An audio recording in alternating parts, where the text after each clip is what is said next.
नमस्कार दोस्तों, एक बार फिर स्वागत है आपका उस मंच पर जहां हम आपकी जिंदगी से जुड़े ऐसे सवालों का जवाब ढूंढते हैं जिनके बारे में सब सोचते हैं मगर कोई खुलकर बताता नहीं।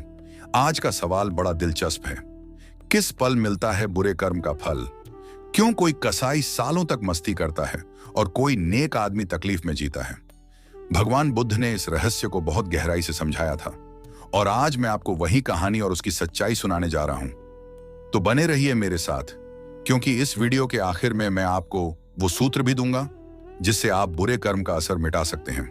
भगवान बुद्ध अपने शिष्यों के साथ बैठे थे।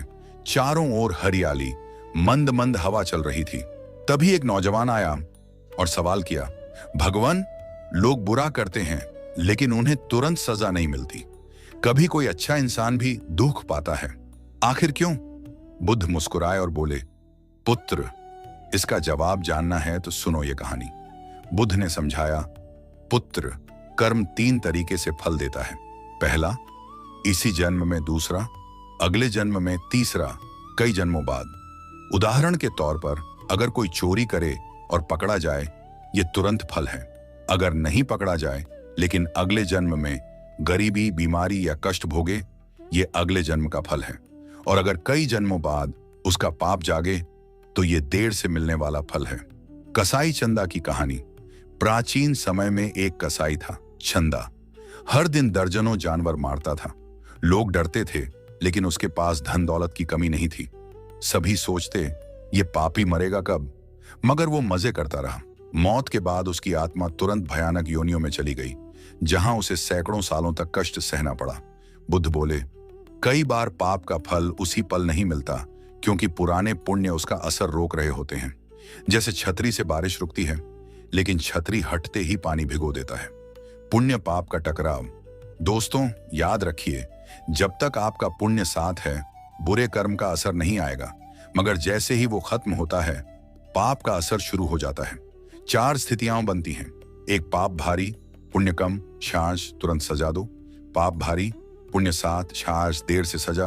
3, पाप हल्का, पुण्य भारी, शांस बचाव। 4, दोनों बराबर, जैसे समय आए वैसा फल। कर्म बीज का फल। बुद्ध ने कहा, कर्म बीज की तरह होता है। जिस दिन उसके अनुकूल भूमि, अवसर और समय मिलेगा, वही दिन उसका फल देगा। इसीलिए कई बार बुरा करने वाला सालों तक मजे करता है, क्योंकि उसके पुण्य बीज अब भी बाकी होते हैं। मगर जब पुण्य खत्म, बस उसी पल पाप जाग उठता है। उपाय, कर्म का असर कैसे मिटाएं? अब सवाल, क्या बुरे कर्म का असर मिट सकता है? तो जवाब है हाँ। बुद्ध ने बताया, ध्यान, प्रायश्चित, दान, सेवा और पुण्य कर्म से बुरे कर्म का असर कम या खत्म किया जा सकता है। जैसे खारे पानी में मीठा पानी लगातार मिलाते रहो तो धीरे धीरे खारापन खत्म हो जाता है, वैसे ही अच्छे कर्मों से पुराने पापों का असर मिटाया जा सकता है। तो दोस्तों, अगली बार जब ये सवाल आए, किस पल मिलेगा बुरे कर्म का फल, तो समझ लेना जब पुण्य का असर खत्म हो और परिस्थितियां बन जाए। लेकिन याद रखिए, बुरे कर्म से बचना ही बुद्धिमानी है, क्योंकि जो बोओगे वही काटोगे। अगर आपको आज की ये कहानी और बुद्ध का ज्ञान अच्छा लगा हो तो इस वीडियो को लाइक करिए, चैनल को सब्सक्राइब करिए और कमेंट में जरूर लिखिए। ध्यान में रहूंगा।